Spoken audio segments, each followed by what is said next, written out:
Ang kwento ay naglalarawan ng masalimuot na sayaw ng diplomasya sa pagitan ng Espanya at mga lider ng Asya.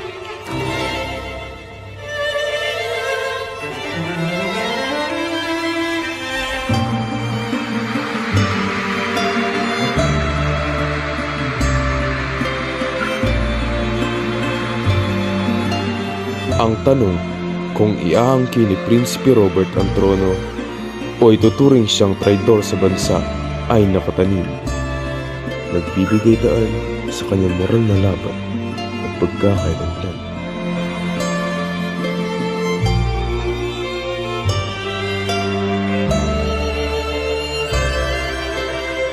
Sa bawat tabi ng kanilang tanawin, matatagpuan ang mga sagisag ng mga lihim ng Asya. Mga gunita na naglalarawan ng kakaibang pag-usbong at paglalakbay ng sibilisasyon.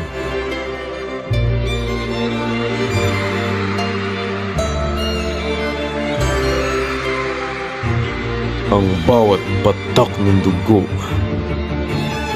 at masaganang kultura ay naglalahad ng mga lihim na may siksikang kahulugan, nagbibigay saysay sa bawat paina ng kanilang kwento. Sa mga mata na nagmamasid, likas na ganda ng Asya ay sumisilay sa mga lihim na taglay nito.